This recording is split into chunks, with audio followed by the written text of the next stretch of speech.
और एक नियम जो विश्वनाथ मुनि ने अपनी धर्म पत्नी को बताया है, सप्त नदियों का जल, सप्त सरोवर नहीं, सप्त पवित्र नदियों का जल, 7 पवित्र नदियों का जल, उसमें से कावेरी, नर्मदा, गंगा, गोदावरी, सरस्वती, जितनी ये सप्त नदियों की पवित्रता है, मंदाकिनी, नर्मदा, गंगा आदि, यमुना, सप्त नदियों का जल एकत्र, और सप्त नदियों के जल से किसी भी महादेव के मंदिर में एकांतेश्वर महादेव का नाम ले। कौन से महादेव? हमने पहले कथा में कहा है, कई बार एकांतेश्वर महादेव की कथा भी कही है, सुनिए आप लोगों ने। एकांतेश्वर महादेव का हमने वर्णन किया है। जिस दिन तुम्हें लगे कि मेरा ये काम होना चाहिए, उस दिन एकांतेश्वर महादेव के पास जाकर बैठ जाए।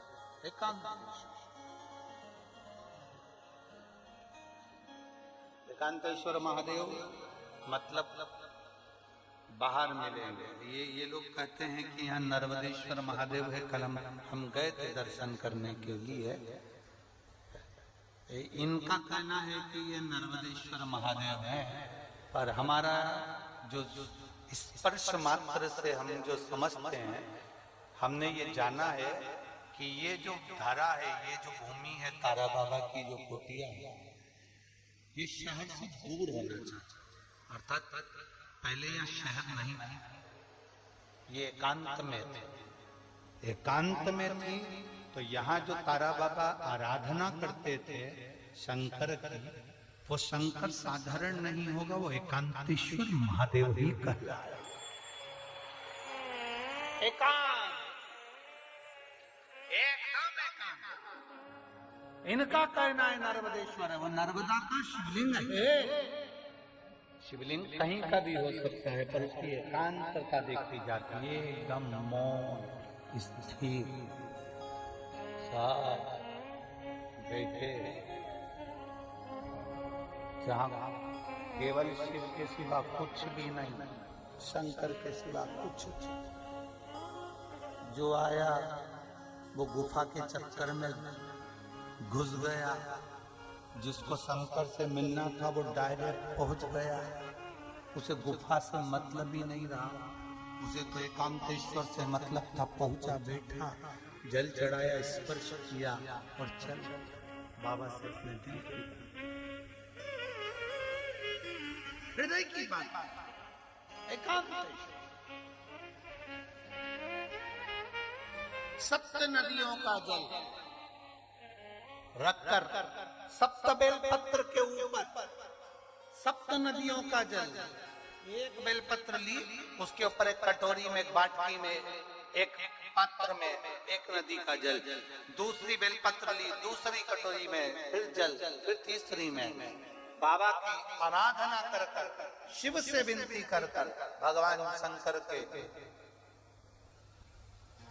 नामों का, 108 नामों का जाप कर कर, श्री शिवाय नमस्तुभ्यम कर कर, एक कटोरा जहां से पानी बहकर नीचे आता है वहां लगा लीजिए और एक बेलपत्री को उठाकर शिव जी के शिवलिंग पर समर्पित करिए। समर्पित करते समय डंडी का मुख अशोक सुंदरी की ओर हो। अशोक सुंदरी का जगह मालूम है सबको? सबको मालूम है ना? अशोक सुंदरी की ओर मुख, अशोक सुंदरी फिर समझ गड़बड़ ना करिए।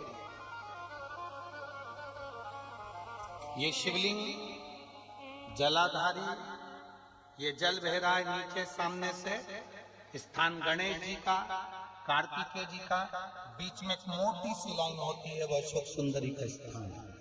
शिवलिंग ये जलाधारी माता पार्वती जी का हस्त कमल, शंकर जी के ऊपर जो जलधारी रखी रहती है ऊपर, जिसमें से एक एक बूंद नीचे गिरती है, वो शंकर भगवान की 5 लड़कियां हैं, जया, विषहरा, शामलीवारी, दौतली, देव। शंकर जी की 5 लड़कियां शिव जी के ऊपर एक एक बूंद पानी गिराती रहती है। शंकर भगवान की कुल कितनी लड़कियां हैं? 6। कितनी लड़कियां हैं? 6। 5 जया, विषहरा, शामली बारी, दौतली, देव। शंकर जी की 6 नंबर की लड़की अशोक सुंदर। जब हम प्रयोग करेंगे एकांतेश्वर महादेव का, ये बेलपत्र जो हमने समर्पित करी उस डंडी का मुख अशोक सुंदरी की ओर होगा। डंडी का आप बैठे कहां पर हो? जल चढ़ाते समय शिव जी को जल कहां बैठकर चढ़ाया जाता है? जम के बोले जरा। जहां से जल बहकर जा रहा है इसके ठीक विपरीत की ओर, ठीक विपरीत। जल बहकर जा रहा है इधर, तो तुम बैठोगे इधर। इधर नहीं बैठोगे, इधर नहीं बैठोगे। जल इधर बह रहा है तो तुम इस साइड बैठोगे। यहाँ बैठकर फिर बेलपत्र को आप समर्पित करोगे। डंडी का मुख उधर होगा, पत्ती का मुख आपकी ओर होगा, और जो एक नदी का जल है वो समर्पित कर कर जो पात्र लगा है उसमें वो जल इकट्ठा होते चले जाएंगे। दूसरी बेलपत्र उठाना है, 108 बार शिव का नाम लेना है, फिर वापिस बेलपत्र श्री शिवाय नमस्तुभ्यं कर समर्पित करना है। डंडी का मुख अशोक सुंदरी की ओर होना। जब 6 बेलपत्र अशोक सुंदरी की ओर जाएगी, 7वें नंबर की जो बेलपत्र है उसका डंडी का मुख आपकी ओर होगा, और डंडी का मुख आपकी ओर होकर जल चढ़ाकर आप उस जल को झेल लेंगे। जहां नंदी बैठे हैं, नंदी का जो पांव जिस जगह पर उठाओ, अगर इस पांव उठाओ तो इस ओर, ये पांव उठाओ तो इस ओर, नंदी का पांव जहां उठा रहता है वहीं पर बैठकर पति पत्नी दोनों उस जल को आचमन कर लेंगे। दोनों उस जल को पूरा पी जाएंगे और बाबा से झोली पसार कर प्रार्थना करेंगे कि हमें संतान का सुख देना, मेरा देव अधिदेव महादेव प्रदान करें। एकांतेश्वर महादेव का ये स्मरण करिए। एकांतेश्वर भगवान श्री गौतम बुद्ध जी के तपोस्थली का दर्शन किया, जिस वृक्ष के नीचे बाबा गौतम बुद्ध ने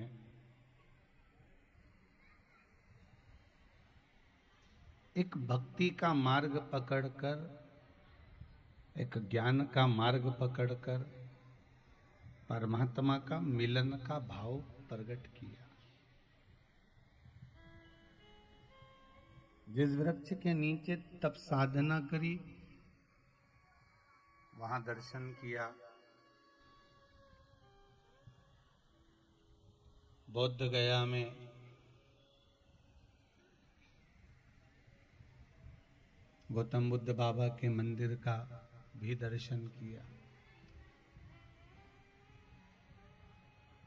और भी बहुत सारे तप करने वाले साधक, साधना करने वाले वहां विराजमान थे, बैठे थे।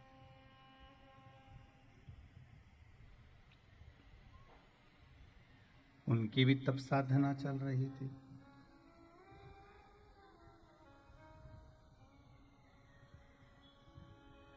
पर गौतम बाबा का, गौतम बुद्ध के अगर स्वरूप का हम स्मरण करें तो उन्होंने बुद्धि के साथ में सबसे प्रबल करा है आत्मा की शुद्धि।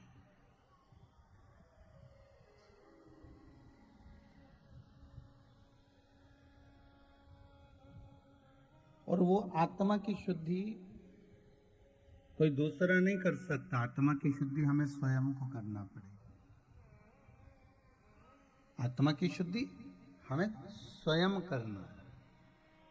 वो कहते ना, भगवान मेरे इस जीवन का कल्याण ना जाने कब होगा, जिससे सुख शांति मिला करती वह ज्ञान न जाने कब होगा।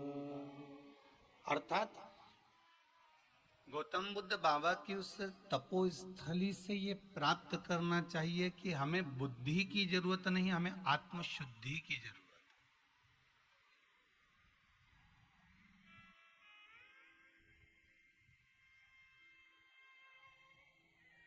हम भगवान के दरवाजे पर अगर जाएं, भगवान की चौखट पर अगर जाएं, भगवान के मंदिर पर अगर जाएं, तो आत्मशुद्धि के लिए जाएं।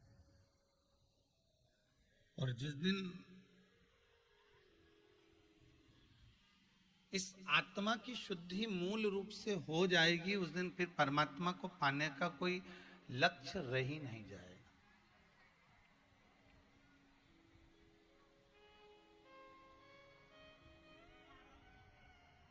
एक बार ये मन अगर परमात्मा तक पहुंच गया, ये चित्त परमात्मा तक पहुंच गया, ये मन, ये आत्मा अगर परमात्मा तक पहुंच गई, तो फिर कहीं भटकने का कोई मार्ग रह ही नहीं जाएगा।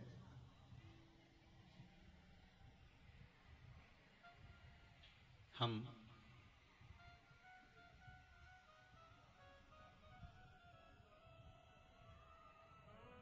परमात्मा को जिस दिन पाने के लिए एक लक्ष्य बना लेंगे कि हमें परमात्मा को पाना ही है, तो परमात्मा मिलता ही है, परमात्मा मिलेगा।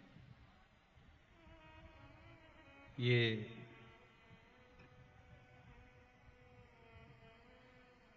दिलीप जी अग्रवाल जी ने जो कथा ली है,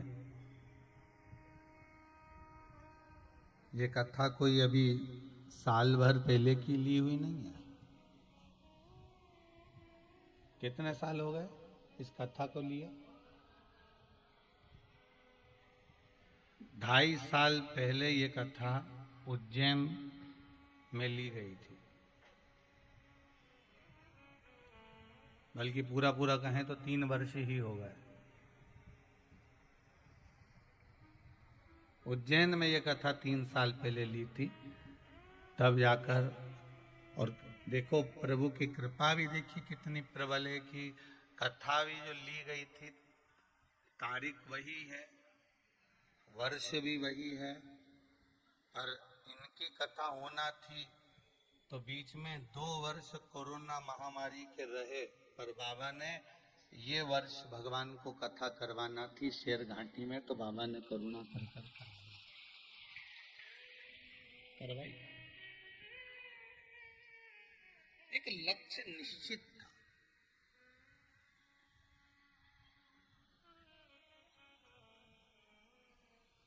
भगवान को पाने का अगर लक्ष्य निश्चित है, परमात्मा को पाने के लिए अगर लक्ष्यता निश्चित है, तो फिर परमात्मा को पाने में देरी नहीं हो सकती। कई लोग कहते हैं महाराज जी हम बहुत थक गए हैं, हम बहुत थक गए हैं, पर शिव महापुराण की कथा कहती है मनुष्य नहीं थकता, उसकी बुद्धि थकती है।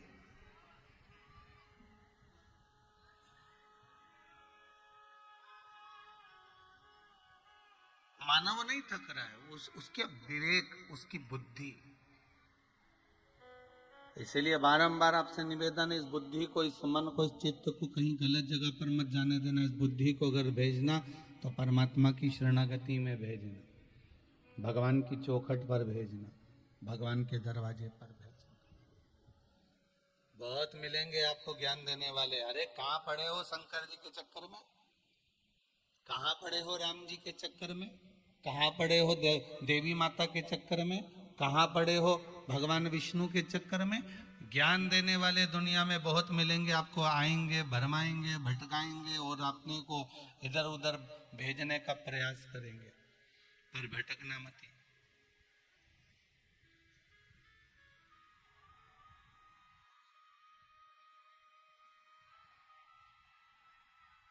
भटकना नहीं।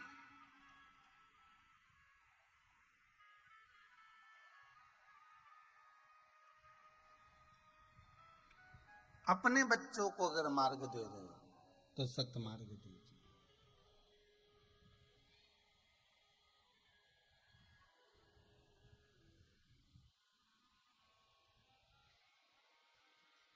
अपने बच्चों को अगर मार्ग दे रहे हो तो सत्मार्ग की ओर लेकर जाए। आज एक बात कहने में संकोच नहीं करूंगा।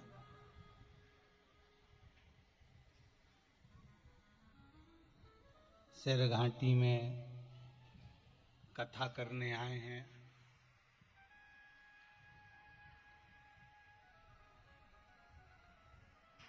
कोई व्यक्ति छोटे छोटे बच्चों को समझा रहा था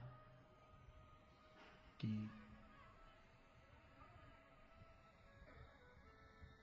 बुद्धि काय से आती है। छोटे छोटे बच्चों को कोई व्यक्ति समझा रहा था, तो वो कह रहा था बुद्धि मांस ग्रहण करने से आती है। वो इतने से बच्चों को एक बड़ा सा व्यक्ति समझा रहा था।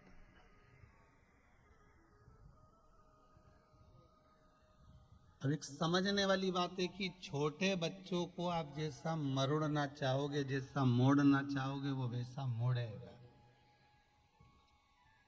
अगर इतना ही विवेक हो, आप में बुद्धि हो, तो आप अपने छोटे बच्चों को ये समझा सकते हो कि हरी सब्जी, फल, अच्छा भोजन, ताजा भोजन, श्रेष्ठ भोजन ग्रहण करने पर विवेक तीव्र होता है, ना कि मांस का भक्षण करने से विवेक तीव्र होता है। मांसाहार से विवेक तीव्र नहीं हो सकता।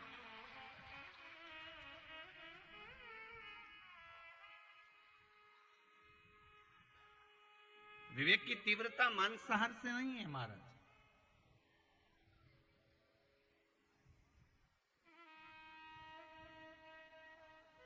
अरे इस पेट को शमशान घाट मत बनाओ रे। इस उदर को, इस पेट को शमशान घाट नहीं बनाना है हमको।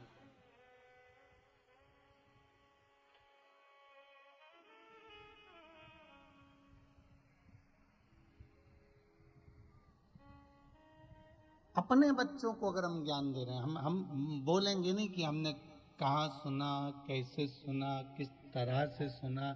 हम ये सब चीज नहीं बोलेंगे, क्योंकि हमको यहाँ रहना ही कितने दिन है? 7 दिन की कथा है। आज कौन सा दिन हो गया? जम के बोलो, 5वां दिन हो गया। कितने दिन बचे? 2 दिन, कल और परसों। परसों कथा पूर्ण होगी, हम यहाँ से रवानगी ले लेंगे। पर हम ये नहीं कहेंगे कि हमने सुना, कहाँ सुना, और हम दिलीप जी को बता के भी चले जाएंगे कि हमने कहाँ सुना। हम जहाँ की कथा यहीं छोड़कर चले जाते हैं, ठीक है। पर इतने बच्चों की लाइन लगाकर, ढेर लगाकर, और उन बच्चों को आप ज्ञान उपदेश दे रहे हो, ऐसी विद्या प्रदान कर रहे हो कि मांस का भक्षण करो तो बुद्धि तीव्र होगी, तो वो श्रेष्ठ नहीं हो सकता। लाइन लगी है बच्चों की, ढेर बच्चे खड़े हैं, और उनको आप विवेकता दे रहे हो, ज्ञानता दे रहे हो, तो हमको श्रेष्ठ नहीं। वो बुद्धिता नहीं, वो श्रेष्ठता नहीं। अब कह सकते हो कि अगर विवेक प्रबल करना है, बुद्धि प्रबल करना है, बुद्धि की श्रेष्ठता बनाना है, तो हरा ताजा भोजन करिए। माता पिता जिस भोजन का निर्माण करें, उस भोजन को ग्रहण करिए। और बुद्धि की तीव्रता चाहिए तो शिव महापुराण की कथा कहती है कि श्री शिवाय नमस्तुभ्यम का जाप करिए। मेरा छोटे छोटे बच्चों से निवेदन है, छोटे छोटे बच्चे जब आपके घर से पढ़ने के लिए जाएं, जब छोटे छोटे बच्चे आप स्कूल जा रहे हो, आप टीचर के पास जा रहे हो, आप कहीं विद्या अध्ययन करने के लिए जा रहे हो, तो उन छोटे छोटे बच्चों से मैं ये जरूर कहूँगा कि घर से निकलते समय माता पिता को प्रणाम करिए, श्री शिवाय नमस्तुभ्यम कहकर स्कूल को जाइए। आपको कुछ खाने की जरूरत नहीं पड़ेगी, आपका विवेक वैसे ही काम करने लगेगा, आपकी बुद्धि वैसे ही काम करने लगेगी।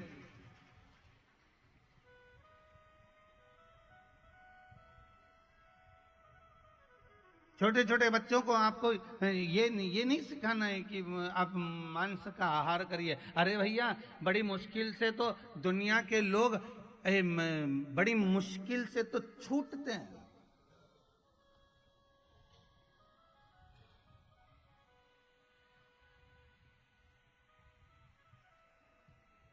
कोई कह रहा था, गुरुजी हाँ हमारा बेटा बहुत मदिरा का पान करता है, बहुत नशा करता है गुरुजी, उसकी मदिरा छूट जाए, उसकी शराब छूट जाए, उसकी मदिरा छूट जाए। हमने कहा माता जी, उसको मदिरा की बोतल पकड़ाने वाला कोई दूसरा नहीं है, उसको मदिरा की बोतल पकड़ाने वाले अपन हैं, दूसरा नहीं। आप और हम हो सकते हैं। वो कैसे? तो उसका कारण केवल इतना सा है, छोटा सा बच्चा जब जन्म लिया तो माँ ने सबसे पहले बोतल पकड़ाई दूध की, वो दूध की जो बोतल जिस दिन पकड़ाई थी वो आज तक नहीं छूट पाई। सबसे पहले पकड़ाई दूध की बोतल, दूध की बोतल छूटने के बाद स्कूल गए तो जम के बोलो पानी की बोतल, पानी की बोतल छूटी, कॉलेज गए तो कोल्ड ड्रिंक की बोतल, कोल्ड ड्रिंक की बोतल छूटी, अब नहीं बोलूं आगे। पकड़ा दी वो वाली बोतल, अब तो छूटेगी। आदत किसने डाली है बोतल पकड़ने की? तुमने। आदत किसने दी बोतल पकड़ने की? माँ। पहले की माताएं कटोरी में दूध रखती थी, चम्मच से बच्चे को पिलाती थी, बोतल नहीं रखती थी बच्चों को पिलाने के लिए, कटोरी से दूध पिलाती थी, चम्मच से दूध पिलाती थी। इसलिए बेटे के हाथ में आखिरी तक बोतल नहीं आती थी। आज के जमाने में बचपन में बोतल पकड़ा दी तो आखिरी तक छूट नहीं पाती है। उस बोतल को पकड़ाया तुमने है तो दूसरा कोई छुड़ा नहीं सकता, किसी की सामर्थ्यता नहीं, ना सीवर वाला महाराज छुड़ा पाएगा। सीवर वाला महाराज कोई जादूगर है कि फूंक मार देगा और बोतल छूट जाएगी?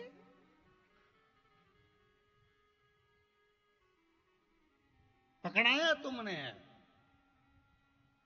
छोटे से बच्चे को गोदी में रखा, अगर उसको कटोरी से दूध पिलाती, चम्मच से दूध पिलाती तो वो बच्चे को बोतल पकड़ने की आदत नहीं आती। पर हमने पकड़ाया, घर में काम इतना है, डेंटिंग पेंटिंग भी करना है, तो बच्चे को बोतल पकड़ा दी, वो पीता रहा और तुम आराम से अपना काम करती रही न, दिन भर वही स्टेटस देखती रही।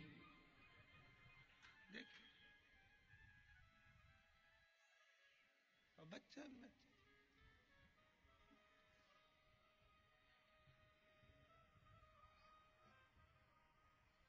गलती हमारी।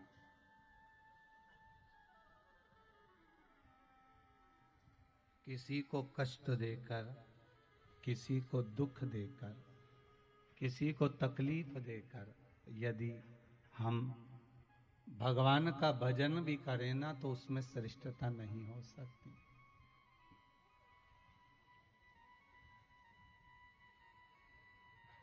उसमें श्रेष्ठता नहीं हो सकती। आप अपने बच्चों को ये जरूर कहना कि देखिए, सुबह जब स्कूल जाओ तो माता पिता को प्रणाम करिए।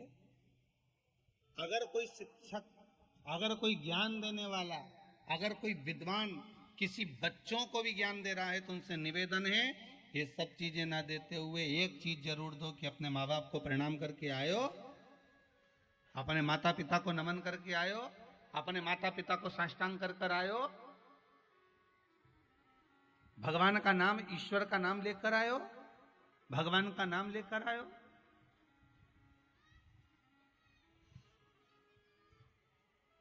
हम सीख नहीं देगा।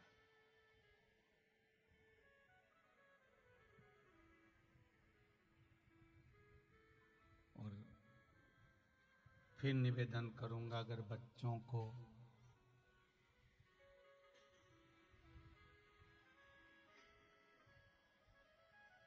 जिस स्कूल में संस्कार नहीं मिलते हो उस स्कूल में बच्चों को भेजने से कोई फायदा नहीं,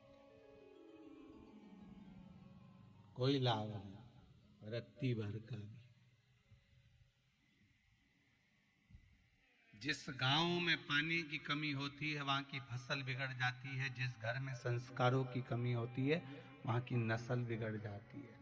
नस्ल को सुधारना है तो संस्कारवान बच्चों को बनाना पड़ेगा, संस्कार हमको देना पड़ेगा, बिना संस्कार के आगे नहीं बढ़ सकता। वितृता दीजिए।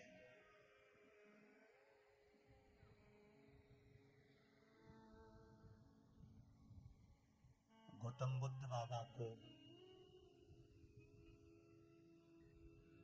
उस तपो स्थली में, उस पीपल के वृक्ष के नीचे, उस पीपल के वृक्ष के नीचे जहां पर गौतम बुद्ध बाबा तप साधना कर कर इस आत्मा की शुद्धि कर रहे हैं, परमात्मा से मिलन कर रहे हैं, वो पीपल का वृक्ष आज भी बुद्ध गया में है। आप लोग तो भी यहीं के हो तो दर्शन करा होगा, करा है सबने दर्शन? काय का वृक्ष है वो? पीपल का वृक्ष।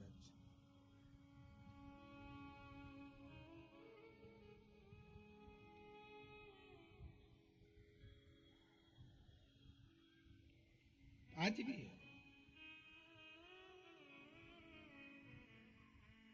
और हमारे को ये नजर आ रहा है कि गौतम बुद्ध बाबा ने पीपल के वृक्ष के नीचे तप साधना करी।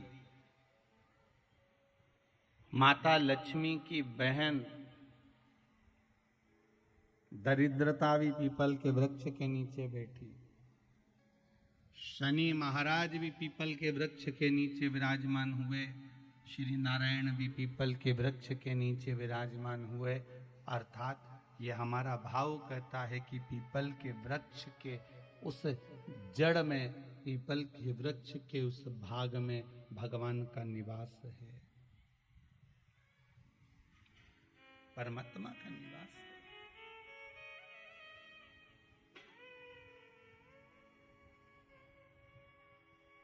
पर उसकी प्राप्ति का एक केंद्र बिंदु भी बताया।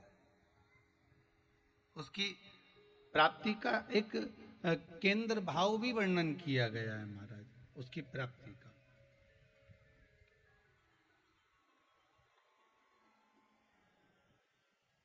उसको प्राप्त करने के लिए एक बहुत सुंदर भाव भी व्यक्त करा गया है।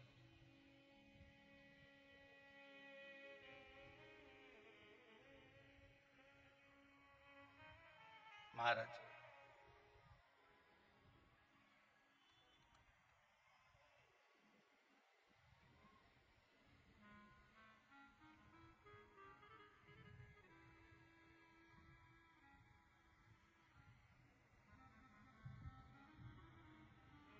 एक दिन, एक समय, एक घड़ी, एक पल निश्चित होता है। एक माताजी ने प्रश्न किया है, अच्छा प्रश्न है, आप लोगों के लिए भी है,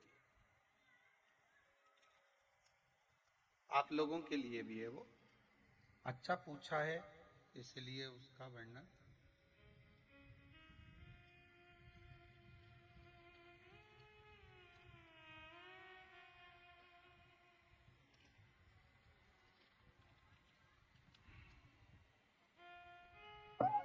इन्होंने प्रश्न किया है श्री दीनानाथ जी पांडे, वार्ड पार्षद हैं शेरघाटी के। इन्होंने एक प्रश्न किया है, गुरुदेव आपने कल बताया था कि जल के पात्र में 2 दाने अक्षत के डालकर 3 वृक्षों का स्मरण करना है। पांडे जी जहां कहीं भी बैठे हो, अच्छा आप ही पांडे जी, बहुत अच्छा प्रश्न आपने किया है, बहुत सुंदर प्रश्न है। इसमें आपने लिखा है ये 7 दिन प्रतिदिन डालना है या हफ्ते में एक बार डालना है। ये नियम 7 दिन का है। कितने दिन का है? 7 दिन का। एक हफ्ता पूरा, मतलब आज डाला है तो कल भी डालना है, परसों भी डालना है। एक हफ्ते पूरे आप उस जल को शिव जी को समर्पित कर सकते हो। हाँ, विशेष अगर कोई तकलीफ आ रही है तो फिर सोमवार के सोमवार का नियम भी बना सकते हो। जो दुख निवारण के लिए कल जल बताया था कि पीपल का वृक्ष, बेलपत्री का वृक्ष और आंवला या जम के बोलो शमी का वृक्ष, इसमें से कहीं पर भी आप जो जल चढ़ा रहे हो वो आप समर्पित कर सकते हो। अच्छा है सभी के लिए। बहुत बहुत साधुवाद पांडे जी, बैठिए। तो वो एक भाव जो व्यक्त करा सबके हित का,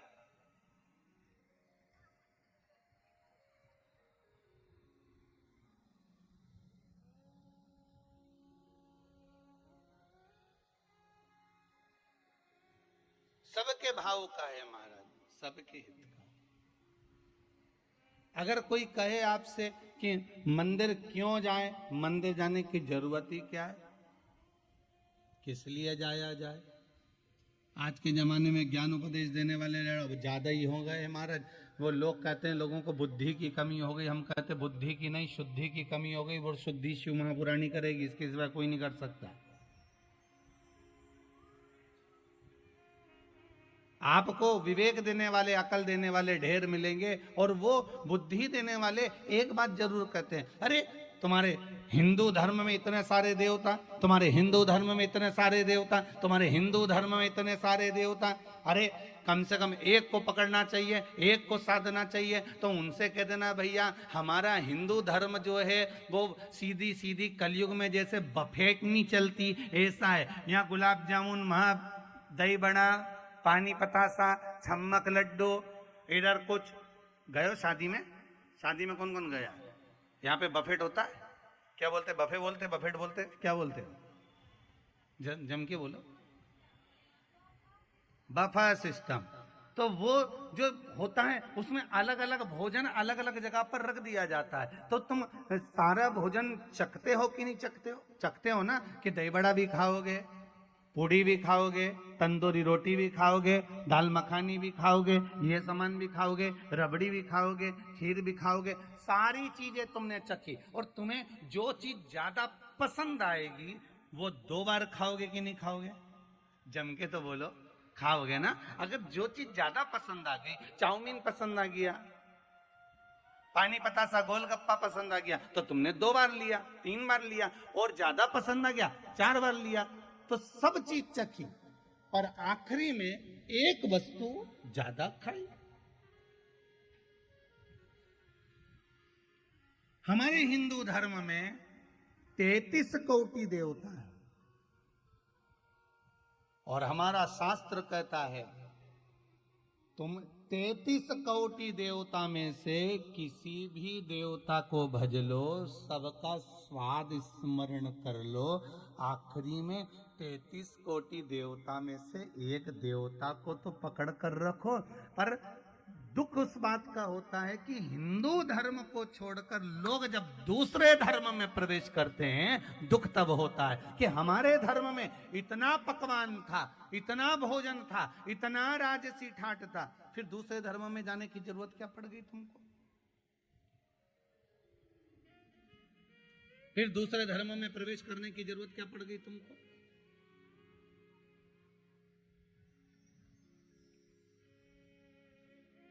आप तो उसका भजन करो, उसका स्मरण करो, किसी भी रूप में मिलेगा वो आपको प्राप्त होगा। आपको मिलेगा।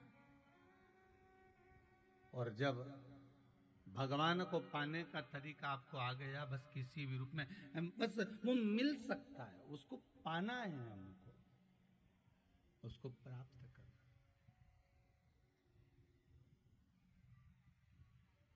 और ऐसी कौन सी जगह है जहां मेरा परमात्मा नहीं है महाराज? ऐसी कौन सी जगह है जहां परमात्मा नहीं? गौतम बुद्ध बाबा को क्या मालूम था कि मुझे यहीं बैठना है?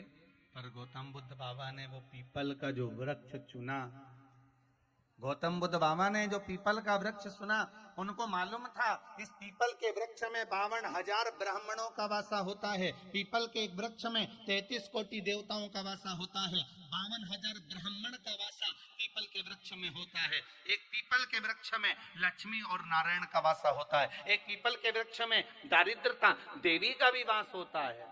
पीपल के वृक्ष में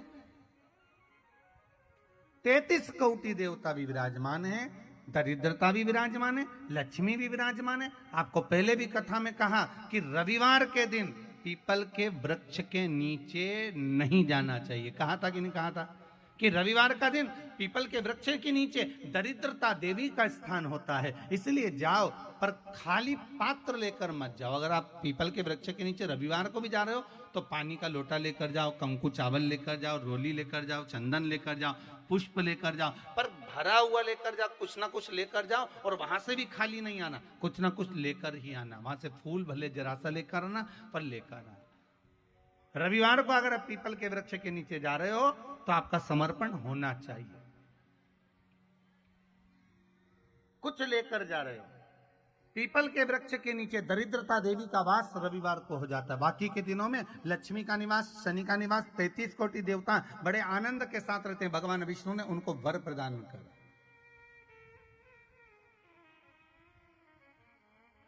अब कोई कहे गुरुदेव ये बताओ, जब 6 दिन पीपल के पेड़ के नीचे 33 कोटि देवता रहते हैं तो एक दिन क्यों नहीं रहते? तो उसको भी समझ लो।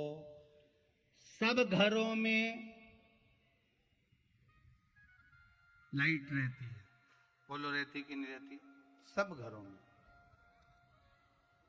सारे घरों में मिलेगी। सब घर में बिजली रहती है कि नहीं रहती? बोलो तो जम के तो बोलो। घर घर में बिजली रहती है।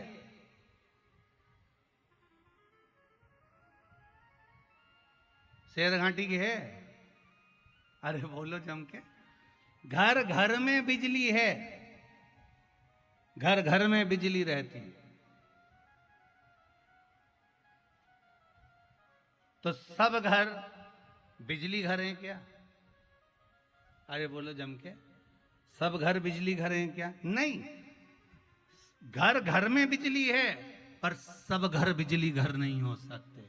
बिजली घर तो जम के बोलो एक होता है। उसी तरह परमात्मा सब जगह होते हैं, पर हमारे जो मंदिर हैं, हमारे जो देवालय हैं, शिव महापुराण की जो कथा है, पीपल का जो वृक्ष है, आंवले का जो वृक्ष है, बेलपत्र का जो ये वृक्ष है, ये गौतम बुद्ध बाबा के चरित्र से कह रहा हूं कि ये बिजली घर है, जहां जाते से ही पावर बढ़ जाता है और बैटरी तुरंत चार्ज हो जाती है। ये वो पावर का केंद्र है, बिजली घर है, जहां आते सी पावर मिल जाता है, जहां पहुंचते सी बल मिल जाता है। पर कभी कभी बिजली, घर में भी बिजली गायब रहती है। पीपल के वृक्ष के नीचे भी एक दिन बिजली गायब रहती है, वो रविवार का दिन, मतलब पावर नहीं मिलता, बल नहीं। कभी कभी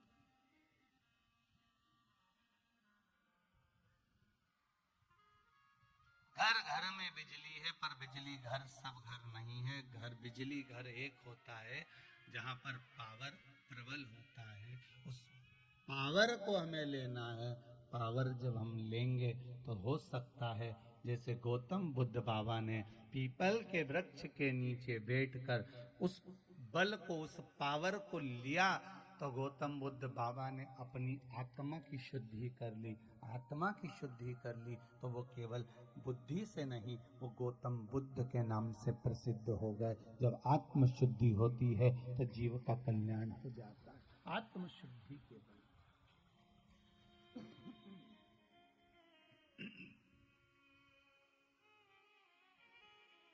आत्म शुद्धि।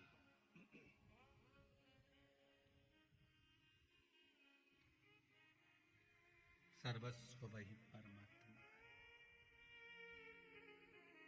उसको प्राप्त करने का केंद्र बिंदु हमें ढूंढना है। उसको प्राप्त करने का केंद्र बिंदु हमें ढूंढना पड़ेगा।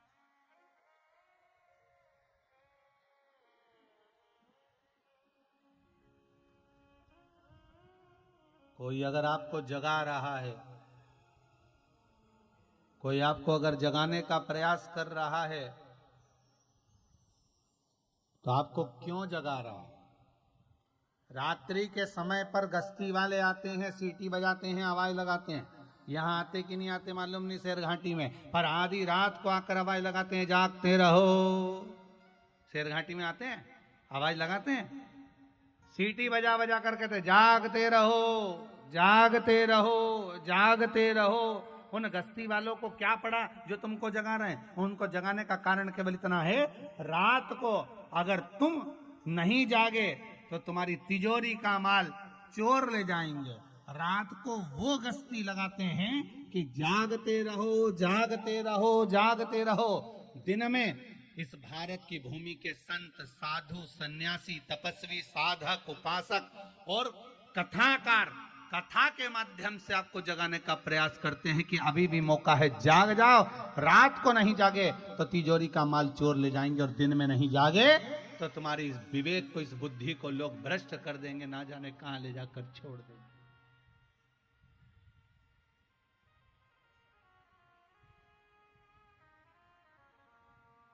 ना जाने कहां ले जाकर छोड़ जा। पर किसी किसी को जगा दो ना तो वो जागने के बाद भी उल्टा काम करता है। एक मित्र ने अपने मित्र से कहा, सुन तो सवेरे मॉर्निंग वॉक करने जाता है ना? हाँ। सुबह घूमने जाता है ना? हाँ। मुझे जगा देगा क्या? आओ जगा दूंगा।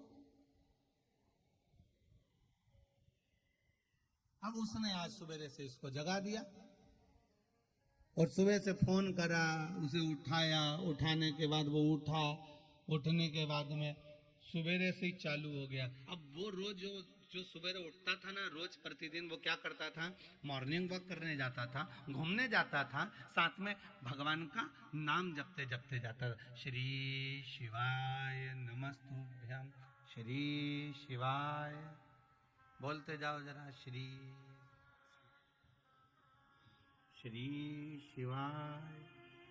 अच्छी आवाज नहीं आ रही, जरा दमदारी से बोलो। हाँ हाँ भाई, हाँ भाई, ठीक है। मालूम पड़े तुम तो ऐसे धीमे धीमे बोल रहे जैसे मक्खी बिन बिन नहीं कर, बिन बिन बिन।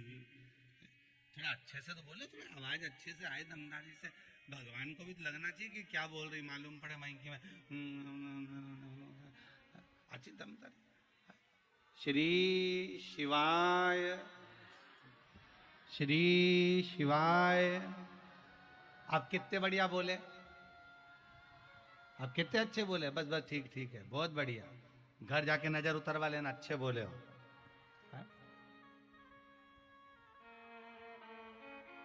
अब आप लोग तो वो पुरानी माताएं नहीं होती, बुजुर्ग माताएं जो मंदिर में बैठी रहे ऐसे टिक टिक के और भजन गाए, तांबा का हंडा में तातोदर पानी नीनाए भोला मिला के रहूंगी, ऐसा नहीं बोलना अपन को। अच्छे श्री,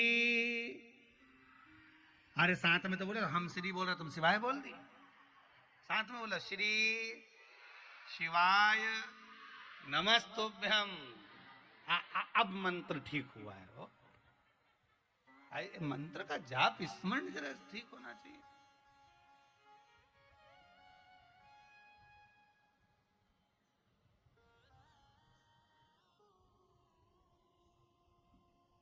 अब वो उसका रोज का नियम था, सुबह उठता, भगवान का भजन करता, पूजन करता, स्मरण करता, मंत्र जपता। इसने अपने दोस्त के कहने पर दोस्त को जगा दिया। अब दोस्त जग गया और जगते से क्या करा, अब इसको तो लगा कि ये भी जागेगा और जागते से भगवान का नाम जपेगा। पर ये उठते से ही जैसे ही बाहर निकला, सबको देखा, चालू हो गया। बताओ कितने मूर्ख लोग हैं, अभी तक सो रहे हैं। इनमें तो अक्ल ही नहीं है, समझदारी नहीं है, पूरे की पूरे क्या कहें कि मूर्ख की मूर्ख ही हैं, अभी तक सो रहे हैं। अब मित्र ने अपना सिर पकड़ लिया। बताओ, इसको जगाया था भजन करने के लिए और सुबह से गाली गलौज करना चालू कर दी। बड़ी मुश्किल से तो जगाया था।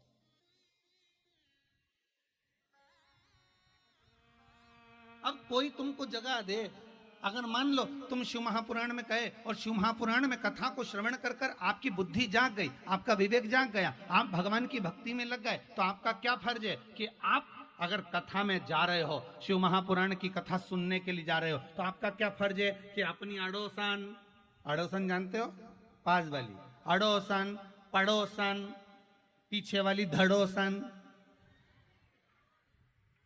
तीनों को सूचना करना चाहिए कि नहीं करना चाहिए कि मैं कथा में जा रही हूं, तू मेरे साथ चल, चल कथा में चल, चल कथा में चल, चल कथा में चल। इसका फायदा क्या होगा? तो आप कहो कि हम उसको क्यों लेकर आए, उसको लाने का हमारा क्या फायदा? वो बीमे वाले होते हैं ना, जो बीमा करते हैं, बीमा करने वाले को देखा, बीमा वाला फोन लगाता रहेगा, बीमा करवा लो, बीमा करवा लो, कब आऊं बताओ, कब आऊं तुम बताओ, कब पहुंचूं। बीमा वाला इतना पीछा क्यों पकड़ता है कि बीमा करवाओ, बीमा करवाओ, बीमा करवाओ। बीमा तुम्हारा होगा, पैसा तुम्हें मिलेगा, पैसा तुम्हारा जमा होगा, और बीमे वाला पीछे क्यों पड़ा? क्योंकि तुम अगर बीमा करवाओगे तो तुम्हारे उस पैसे का कुछ % उस बीमे वाले को मिल जाएगा। उसी तरह तुम्हारी अड़ोसन, पड़ोसन, पीछे वाली धड़ोसन अगर कथा में पहुंच गई, उसके पुण्य का थोड़ा सा तुम्हारे खाते में पहुंच जाएगा। इसलिए भगवान कहते हैं कि आप आओ, साथ में सबको लाभ। कुछ लाभ तुम्हारा होना चाहिए।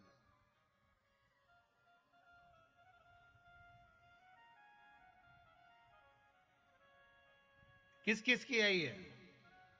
पड़ोसन, पड़ोसन, पीछे वाली आई सबकी? नहीं नहीं, तुम तो बोल दो आई थी, पीछे के पीछे भग गई। तो गई घर, अब हो जाए। भाव की निर्मलता हो महाराज। जिस समय हमारी भक्ति दृढ़ी होती है, जिस समय हमारा विश्वास दृढ़ी होता है, परमात्मा को पाना कहां दूरी हो जाता है, कहां तेरी। एक माता जी ने लिखा है पत्र में, अभी बहुत सारे पत्र मैंने पढ़े नहीं है, यहां रखे हैं, इनको भी पढ़ूंगा, जितने पढ़े हैं उसमें से वर्णन कर रहा हूं। एक माता जी ने लिखा है, गुरुदेव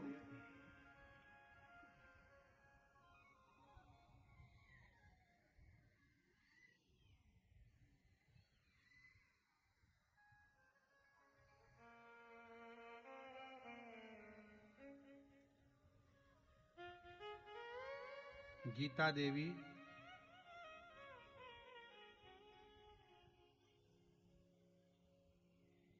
भोदरमा झारखंड से हैं, झुमरी तिलया से। कहाँ बैठी हैं?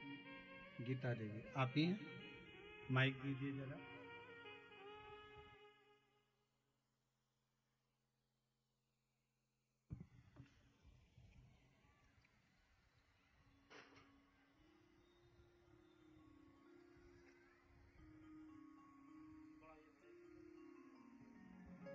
बड़ा सुंदर भाव आपने लिखा है गीता देवी जी ने। श्री शिवाय नमस्तुभ्यम। श्री शिवाय नमस्तुभ्यम। दीदी कहाँ से आई हैं आप? कोटि कोटि प्रणाम जी। मैं झारखंड से आई हूँ। जी जी कोडरमा। जी जी जी। और आपने लिखा है अधिक मास से आप निरंतर शिव महापुराण की कथा सुन हाँ रहे हैं। बाबा, उसका कोई फायदा मिला है आपको? फायदा मिला है बाबा।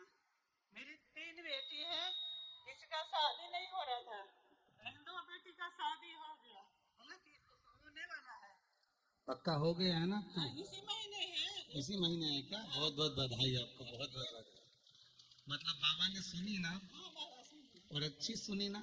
हाँ बाबा सुनिए। बस बस बैठिए विराजिए। श्री शिवाय श्री शिवाय नमस्तुभ्यम। नमस्तुभ्यम। बड़े प्रसन्न हो आप, दोनों बेटी का संबंध पक्का हुआ, बाबा ने आपकी सुनी, आपके लिए उसके लिए बहुत बहुत धन्यवाद। बैठिए विराजिए। एक माँ ने और अपना सुंदर भाव व्यक्त करा है, महाराज जी मेरे बेटे की पुलिस में जॉब लग गई है। कहाँ उनका नाम ढूंढूं पहले तो।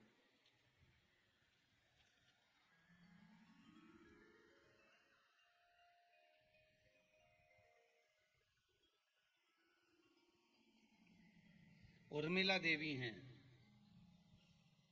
उर्मिला देवी जी कहाँ हैं? जरा माइक दीजिएगा।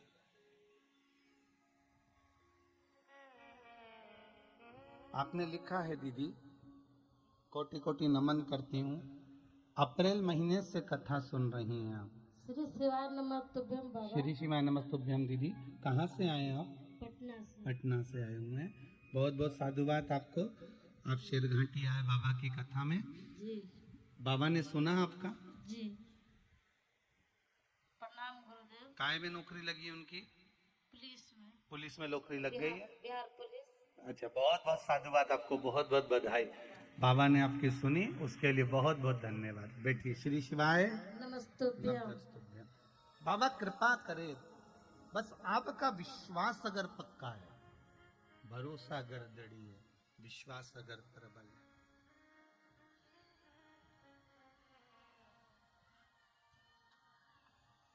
फिर कल वाली बात आ गई, काहे बटोरे कंकर पत्थर, जब हीरा मिला कोहिनूर, भजन करो भोला मिलेगा जरूर।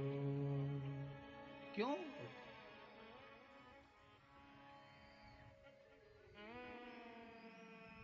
क्यों भटक रहे हो ऐसा? हम अपना धर्म छोड़कर, अपना हिंदू धर्म छोड़कर, हमारा हिंदू तत्व छोड़कर, हम भगवान शंकर को छोड़कर हमारे भगवान को छोड़कर हम क्यों भटके इधर? काहे बटोरे कंकर पत्थर, जब हीरा मिला कोहेनू, भजन करो भोला मिलेगा जरूर। कई लोग कहते हैं गुरुजी आप कहते हो कि शिव महापुराण की कथा श्रवण करना चाहिए, भगवान के मंदिर जाना चाहिए, शंकर को एक लोटा जल चढ़ाना चाहिए, भगवान शंकर का अनुमोदन करना चाहिए, स्मरण करना चाहिए, भगवान शंकर की भक्ति में डूबना चाहिए। क्यों ना डूबो?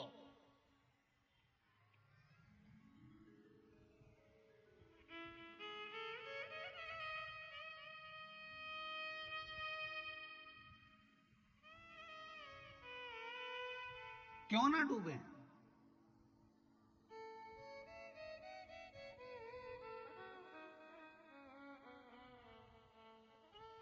आज कुछ लोग कह रहे थे गुरुजी हमारे इस क्षेत्र में हिंदू धर्म के लोगों को लोग तोड़कर दूसरे धर्म में अपनी ओर खींचते जा रहे हैं। कोई इनको अपने धर्म में खींच रहा है, कोई इस धर्म में खींच रहा है, कोई उस धर्म में खींच रहा है, और हमारा हिंदू धर्म भाई धीरे धीरे टूटते जा रहा है, अंदर से खोखला होते चले जा रहा है।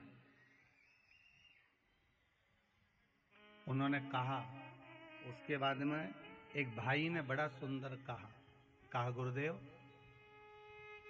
आपने जो श्रावण के महीने में जो श्रावणी शिवरात्रि के दिन अभिषेक करवाया था, उस समय पर ना जाने कितने हिंदू भाइयों को लोग तोड़ रहे थे, पर वो श्रावणी शिवरात्रि का जो अभिषेक हुआ और घर घर में जो अभिषेक हुआ, उससे वापिस हमारे जो दूसरे धर्म में लोग गए थे वो वापिस हमारे हिंदू धर्म में वापिस आ गए। ये प्रसन्नता की बात। जो दूसरे धर्म में पांव रख चुके थे, जो दूसरे धर्म में चले गए थे हमारे हिंदू भाई और दूसरे धर्म में प्रवेश कर गए थे, आज वो श्रावणी शिवरात्रि का अभिषेक करने पर, रात्रि को अभिषेक करने पर, घर घर में शंकर का शिवलिंग बनाने पर, शंकर के शिवलिंग का पूजन करने पर, कम से कम वापिस वो उस धर्म को छोड़कर वापिस हमारे हिंदू धर्म में आ गए। इसकी हमें प्रसन्नता है, इसका हमको सबसे बड़ा आनंद है। अब दुनिया भले इसका विरोध करे, दुनिया भले कहे कि क्यों अभिषेक कराया, काय के लिए कराया, किस लिए कराया। घर घर में अगर शंकर पहुंच गया तो ये भी पक्का है कि मेरा धर्म बच सकता है, मेरा धर्म आज भी विराजमान रह सकता है। और बहुत जरूरत है शंकर के भजन की। आज लोग कहते हैं क्या मिलता है शिव भजन से, क्या मिलता है शंकर के मंदिर जाने से, क्या मिलता है शिव महापुराण में जाने से। ये बहनें, इन बहनों को कोई पैसे देकर नहीं लाया गया कि यहाँ खड़े होकर बोल देना हम तो इनको पहचानते तक नहीं है। बोलो जी कि आप लोगों को पहचानता कोई? हमको खुद पहली बार शेर घाटियाँ, हमें क्या मालूम कि आप पटना में कहाँ रह रहे हो, आप कहाँ किस जगह पर रह रहे हो, आप कौन सी जगह से आए हो, हमें क्या मालूम। वो तो आप लोग गाड़ी उठा उठा कर कथा सुनने आए हो, इसलिए ये माइक आपको पकड़ा दिया जाता है कि आप कहाँ से आए हो। हमको भी तो मालूम पड़े कि मेरे शंकर ने कितनी कृपा संसार वासियों पर कर रखी है। हमें भी तो मालूम पड़े कि मेरे शिव ने क्या करुणा करी है, क्या कृपा करी है।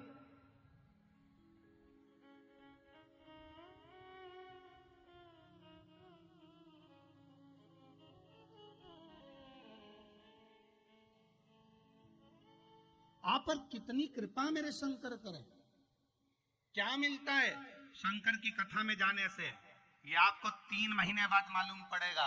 हम तो यहां से चले जाएंगे, पर निवेदन है अगर होगा ना तो यहां से जाने के पहले कल या परसों में हमारी समिति का एक नंबर भी आपको देकर चले जाएंगे, व्हाट्सएप नंबर। आप मैसेज कर कर भेजना कि तुमने 3 महीने पहले जो यहाँ कथा में आज मंगा है, 3 महीने के अंदर तुमको मिला कि नहीं मिला, उसका मैसेज जरूर हमको करना कि मिला कि नहीं मिला। कि शिव कथा सुनने का लाभ क्या मिलता है, शंकर की कथा में जाने से क्या मिलता है? जब मेरे भोलेनाथ माता सती को लेकर कुंभज बाबा के आश्रम में जाते हैं, अगस्त ऋषि के आश्रम में पहुंचते हैं, अगस्त बाबा के आश्रम में जाकर कथा श्रवण करते हैं और शंकर जी कहते हैं मुझे राम का दर्शन मिले, तो राम का दर्शन मिलता है। सती मैया कहती है मेरा शरीर जलकर भस्म हो जाए, शरीर जलकर भस्म हो जाता है। शंकर की कथा, भगवान का भजन, स्मरण में जो मांगते हैं वो मिलता है। आपसे भी कहा जो आपने मांगा है 3 महीने इंतजार करना, 3 महीने में बाबा देगा जरूर। और मेरा जब मालिक देता है तो छप्पर फाड़ कर देता है, छप्पर फाड़ कर। जैसे कल वो भाई नहीं कर रहा था जो शिव जी का चित्र लेकर आए थे शंकर जी का, क्या कहा?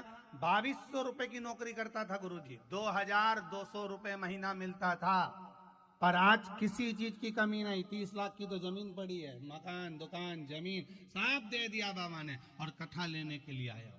ये वो करुणा करता, कोई दूसरा नहीं कर सकता, किसी की सामर्थ्यता नहीं है कि कोई कर दे। क्यों भटके हैं?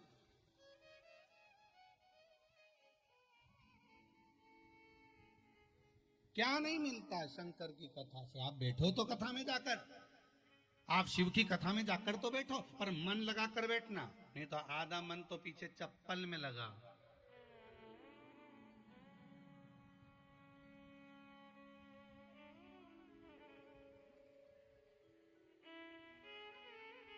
आधे से ज्यादा लोगों का ध्यान तो उसी में पड़ा रहता है।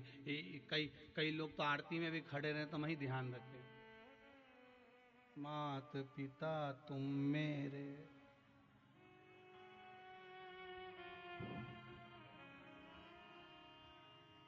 इतने में उसने देख लिया, चली गई अपनी। तो अब आरती में विचार कर रही है, शरण गऊ में किसकी, अब अपनी तो कोई लेगी, अपन किसकी ले जा। तो ध्यान से देखा कि एक 2 बद्दी वाली अच्छी पड़ी है, अब तो वही लेकर तुरंत गई, आरती छोड़कर पेन पुना के बुझ जाए। पूछा है एक माता बड़ी दुखी थी, क्या हो गया? गुरुजी हमारी कोई चप्पल ले गया। तो हमने कहा अच्छा हुआ तेरा काल चले गया। फिर तूने क्या करा? मैं दूसरे की ले गई। उनका वाह गजब, धन्य। अब भगवान सोचे कि इसका काल चले जाए, मालूम पड़े शनि और पकड़ के लिए जाए।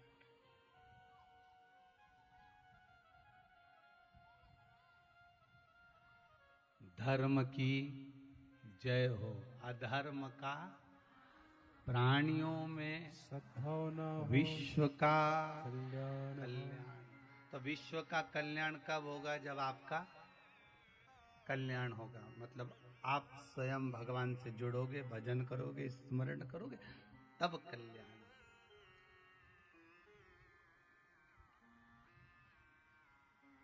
तब प्राप्त होगा।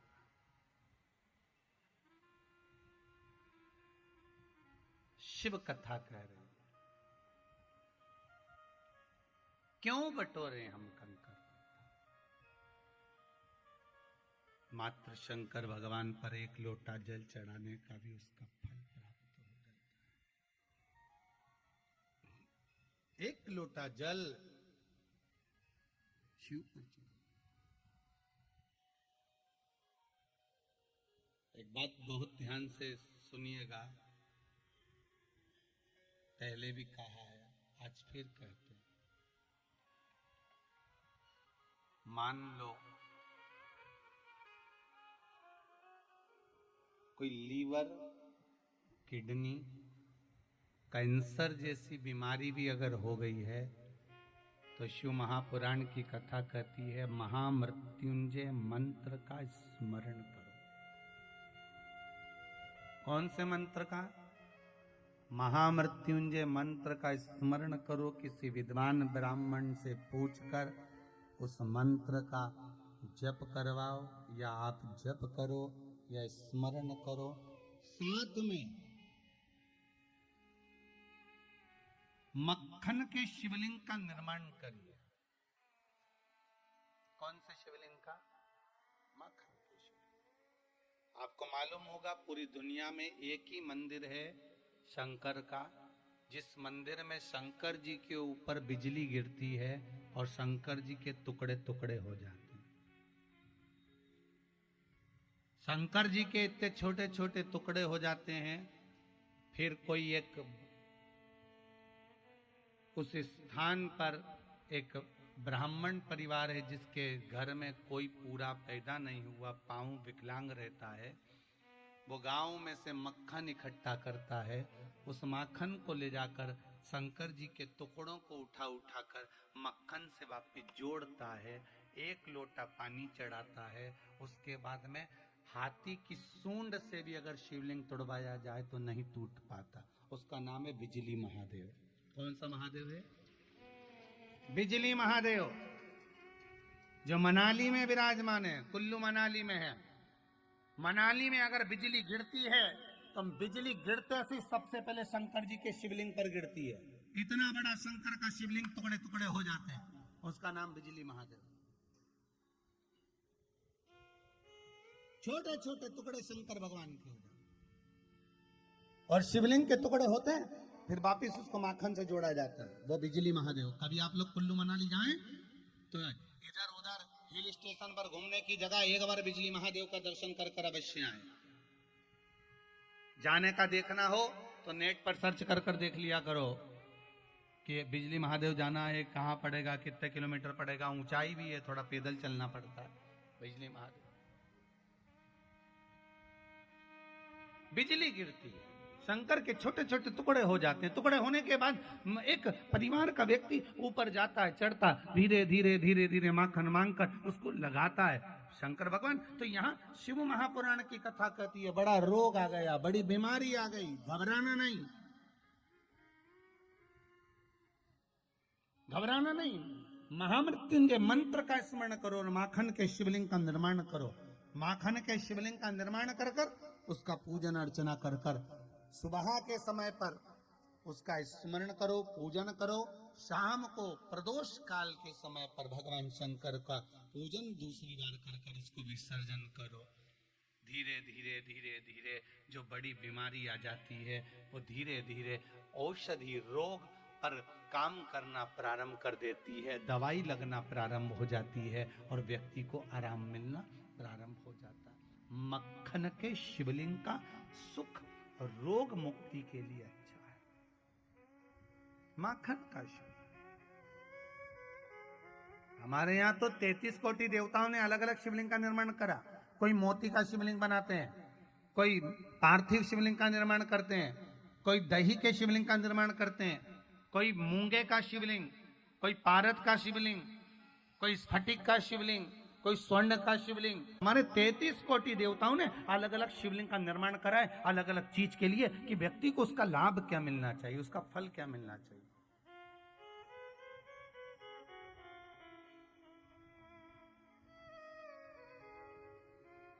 हरदा में, मध्य प्रदेश हरदा में नर्मदा जी के घाट पर शिव महापुराण की कथा है। शायद दिसंबर में, कितनी दिसंबर को होना चाहिए?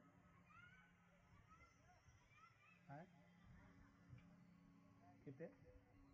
9 से 15 के बीच में है शायद। 9 या 10 तारीख में होगी दिसंबर में, 13 दिसंबर या 10 दिसंबर जो भी है। तो उस समय पर जो कथा है हरदा में, उस कथा को मेरा निवेदन रहेगा आस्था चैनल पर जब आएगी तो उसको आप पूरी सुनना। वो कथा का नाम ही रहेगा महामृत्युंजय शिव महापुराण कथा। कौन सी कथा रहेगी? महामृत्युंजय शिव महापुराण कथा।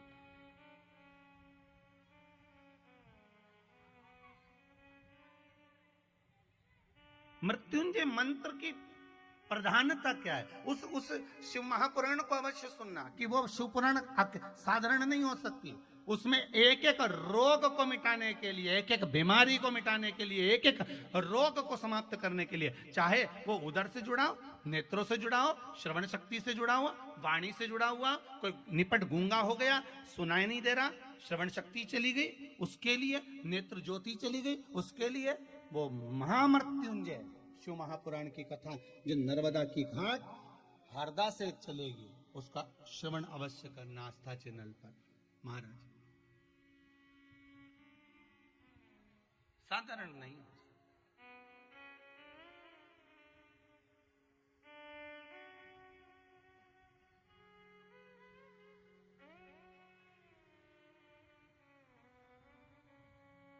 वो सिंपल साधारण नहीं हो सकता। आप उसका स्मरण और ध्यान दीजिएगा। वेद मंत्र, उसका भाव, उसका सुख एक अलग ही है महाराज।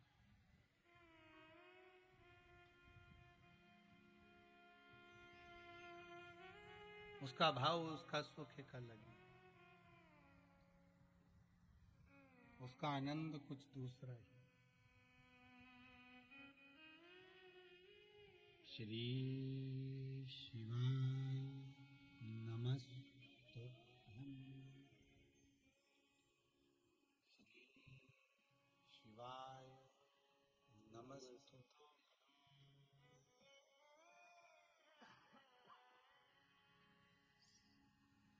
श्री शिवाय नमस्तुभ्यं। श्री शिवाय नमस्तुभ्यं। श्री शिवाय नमस्तुभ्यं। भगवान के इस मंत्र का स्मरण जग कल्याण के,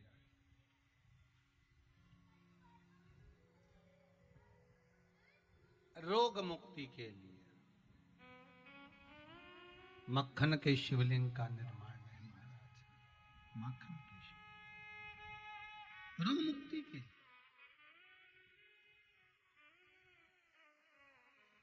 आप शिव की आराधना में लगे हैं, भगवान शंकर की आराधना में डूबे हैं, शिव भक्ति में डूबे हैं, तो सुख मिलना।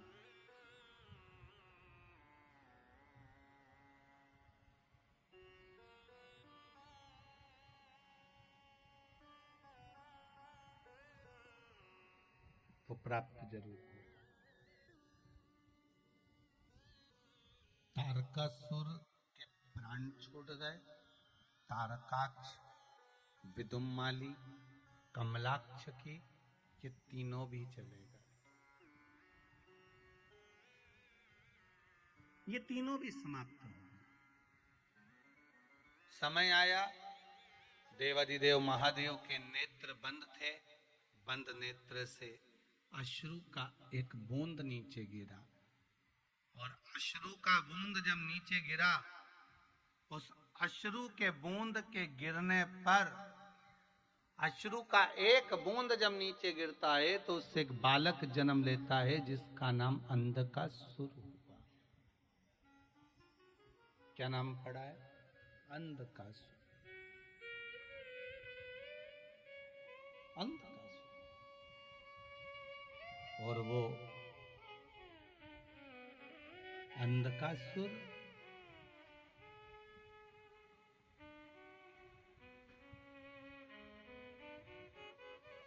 जिसको भगवान शिव ने देखा कि माता पार्वती ने अपनी गोदी में उठा लिया, अपनी गोदी में अंधकासुर को लिया, कहा, शंकर भगवान बोले, पार्वती ये अंधकासुर तूने जो गोदी में उठाया है ये श्रेष्ठ नहीं है, क्योंकि ये मेरे नेत्र बंद करने के बाद हुआ है, पर पुत्र तो आपका है। शंकर भगवान कहते हैं ये मेरा पुत्र नहीं, मेरे नेत्र बंद करने के बाद प्रकट हुआ तो पुत्र किस काम का?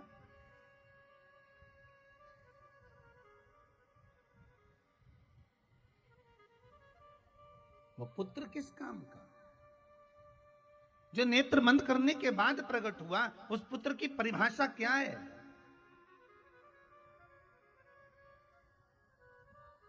माता पिता जिंदा हैं तो कभी 2 रोटी नहीं खिलाई है। माता पिता जीवित हैं तो कभी प्रेम के 2 वाणी नहीं बोली है। माता पिता जीवित हैं तो प्रेम के कोई 2 शब्द नहीं बोल पाए। और मरने के बाद जब प्राण छूट गए, उसके बाद में गया जी में पिंड दान करने आ रहे हैं। पिंड नहीं कर रहे, पिंड छुड़ा रहे हैं।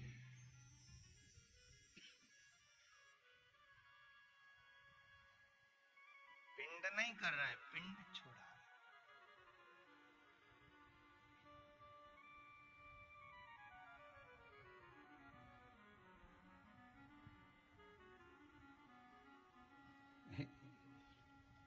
एक पिंडा देने से पिंड छूट जाएगा?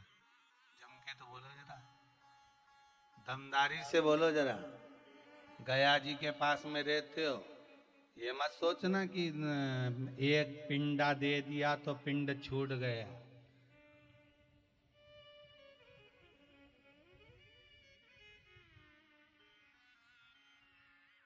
कई लोग कहते हैं गुरुदेव, जब गया जी का श्राद्ध कर दिया जाता है तो ब्राह्मण को भोजन नहीं कराना चाहिए। गया जी का श्राद्ध करने के बाद धूप नहीं देना चाहिए। गया जी का श्राद्ध करने के बाद गाय को रोटी नहीं देना चाहिए। गया जी का श्राद्ध करने के बाद, गया जी का पिंड करने के बाद में कुत्ते को भोजन नहीं दिया जाता। शिव महापुराण की कथा कहती है, तुम्हारे अंश में, तुम्हारे शरीर में तुम्हारे माता और पिता का भाव जुड़ा हुआ है। शरीर में जो ये मांस है, ये तुम्हारी माता का दिया हुआ है। शरीर में जो हड्डियां हैं, ये तुम्हारे पिता की दी हुई हैं।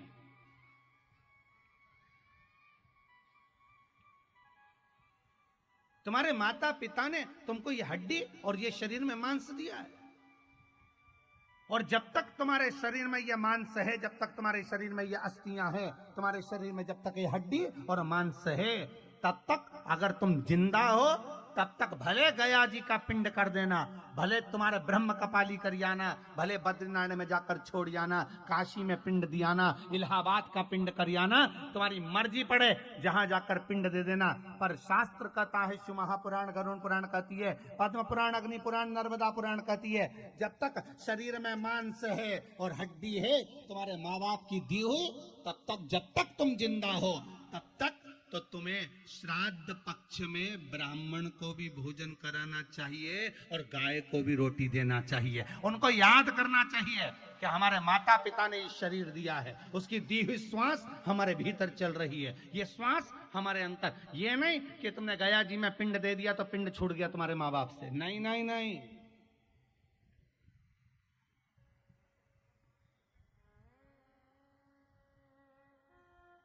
वो छूटे नहीं है, वो जुड़े हैं।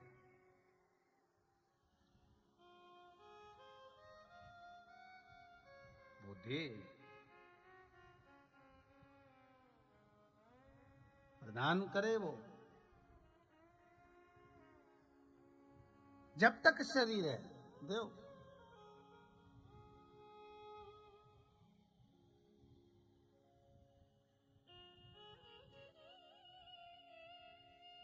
जब तक शरीर चल रहा है प्रदान करो। फिर निवेदन करूंगा, शरीर चले और तुम्हारे घर में चले, बहुत अच्छे से समझ लेना। शरीर चले और तुम्हारे घर में चले, तब तक सारे अच्छे काम कर लो, सारे पुण्य के काम कर लो। कौन कौन सी बात का ध्यान रखोगे? शरीर चले और तुम्हारी, जम के बोलो जरा, तुम्हारे घर में चले, तब तक सारे अच्छे काम कर लो। जिस दिन शरीर नहीं चलेगा और तुम्हारे घर में नहीं चलेगी, तो तुम कोई काम कर पाओगे? फिर तो उनके कहने पे चलना पड़ेगा। इनके कहने पे वही चंद्र घंटा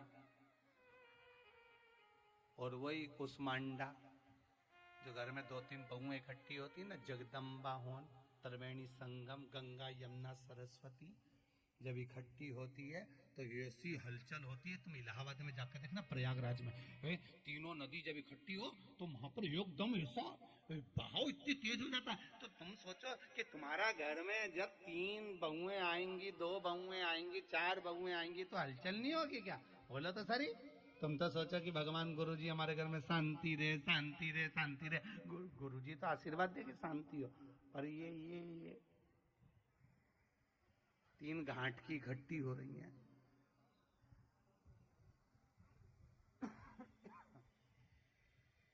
इनका भी तो कुछ होगा।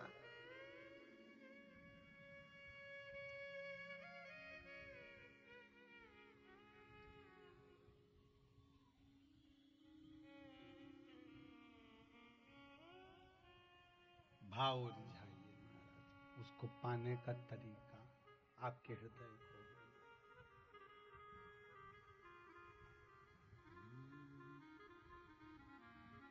धीमा बजाओ भोलानाथ, डमरू धीमा बजाओ। हे भोले, हे शंभु, हे शंकर, हे त्रिकालदर्शी, हे कैलाश, आपका वो भाव हमारे सामने बड़ी कृपा। और जिस भाव के बल पर हम आपके दरवाजे पर आ जाएं, जिस भाव के बल पर आप हमें प्राप्त हो जाएं, वो निर्मल भाव चित्त वृत्ति में।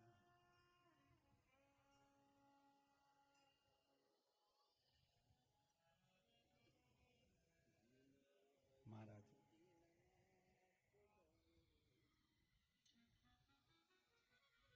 शिव महापुराण की कथा कहती है, अंधकासुर सामने दिखा, शिव जी ने कहा इसको समुद्र में फेंक दो। समुद्र में बच्चा है, मर जाएगा। शंकर जी कहते हैं अगर जन्म लिया है तो फिर वो जीवित रखने की जवाबदारी जिसकी है वो जानेगा, तो फेंक दे, तो छोड़ दे इसको।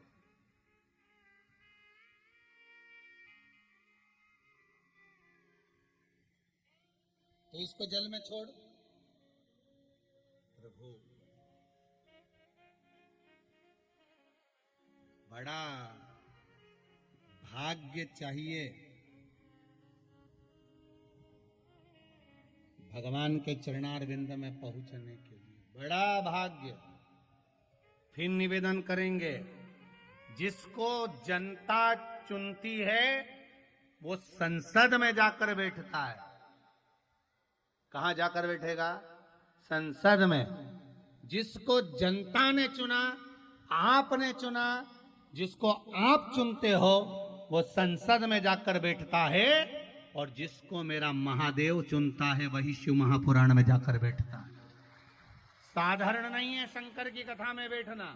शंकर की कथा में वही पहुंचता है जिसको मेरे शंकर ने चुना होता, नहीं तो अच्छा नहीं पहुंच पाता।